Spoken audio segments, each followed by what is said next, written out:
The stillness of the night in Abbottabad, Pakistan was shattered on May 2, 2011. An elite team of US Navy SEALs stormed a high-walled compound. Their target, Osama Bin Laden, the world's most wanted terrorist. The raid ended with Bin Laden's death and the seizure of a massive digital trove that would offer unprecedented insights into al-Qaeda. This digital fortress held secrets, strategies, and personal musings. Hard drives, flash drives, and handwritten notes amounted to 2.8 terabytes of information. Analysts began decrypting and analyzing the mountain of data. The potential intelligence gains were too great to ignore. Experts from various fields came together to unlock the secrets within Bin Laden's digital fortress. The Abbottabad raid yielded an unprecedented treasure trove of intelligence.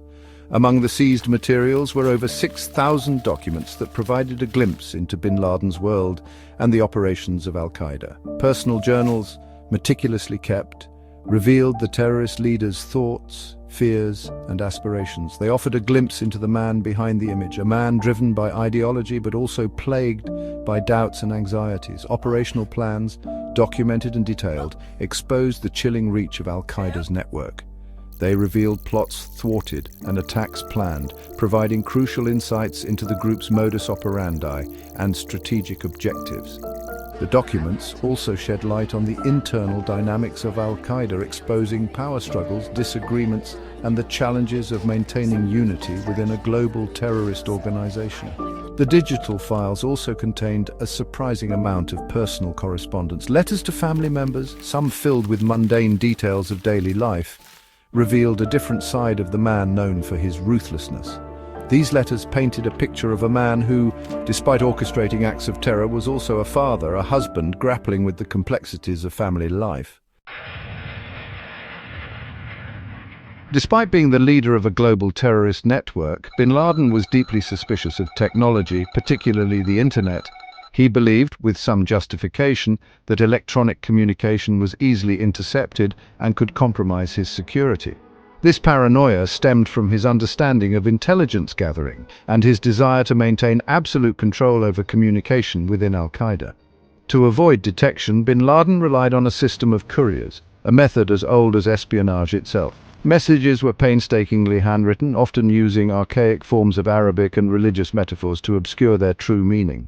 These messages were then carried by trusted intermediaries traveling across borders and continents to reach their intended recipients within the al-Qaeda network. While this system provided a degree of security, it was slow, cumbersome, and prone to delays. It hampered al-Qaeda's ability to adapt quickly to changing circumstances and limited the flow of information between its geographically dispersed cells.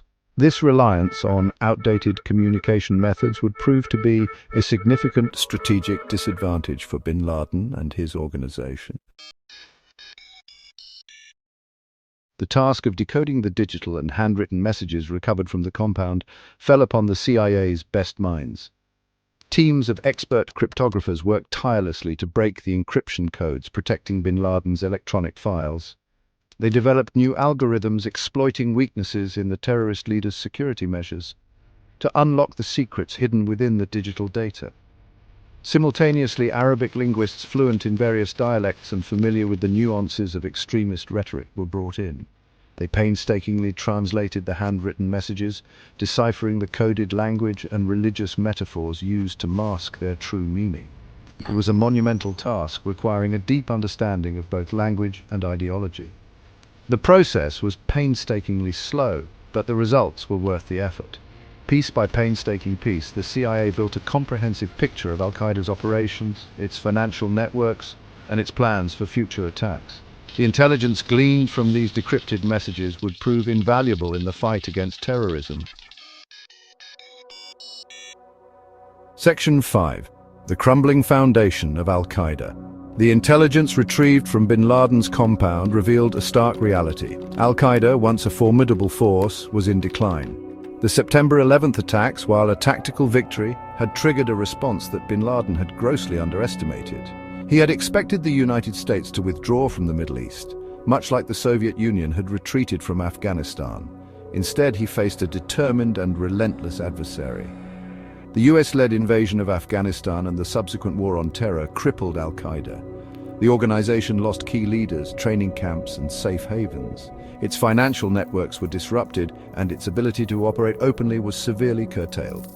The group that had once struck fear into the hearts of millions was now on the defensive, struggling to survive. Furthermore, bin Laden's own strategic miscalculations had contributed to al-Qaeda's decline. His obsession with spectacular attacks, while initially successful, ultimately proved counterproductive. It alienated potential allies and turned public opinion against the organization. The once feared terrorist mastermind was now seen as a relic of the past, his ideology losing its appeal in the face of a changing world. Section 6. Discord within the ranks. The rise of ISIS.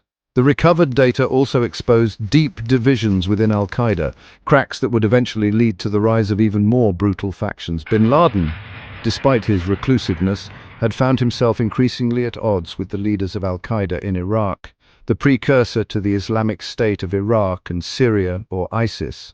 He criticized their brutality towards civilians, fearing it would alienate the Muslim population and undermine the broader jihadist movement. Bin Laden's pleas for restraint fell on deaf ears. AQI, under the leadership of the ruthless Abu Musab al-Zarqawi, continued its bloody campaign of sectarian violence in Iraq. This disregard for bin Laden's authority highlighted the growing rift within al-Qaeda, a rift between those who sought to establish a caliphate through indiscriminate violence and those who believed in a more strategic, long-term approach. The rise of ISIS, with its horrific atrocities and its declaration of a caliphate, would prove to be a direct challenge to al-Qaeda's supremacy.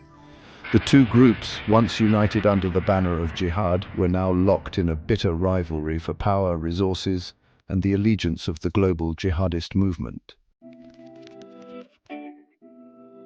Section 7. Glimpses of a family man and his fears.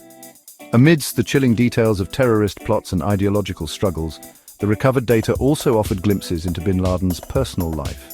Letters to his wives and children revealed a man torn between his role as a jihadist leader and his responsibilities as a husband and father.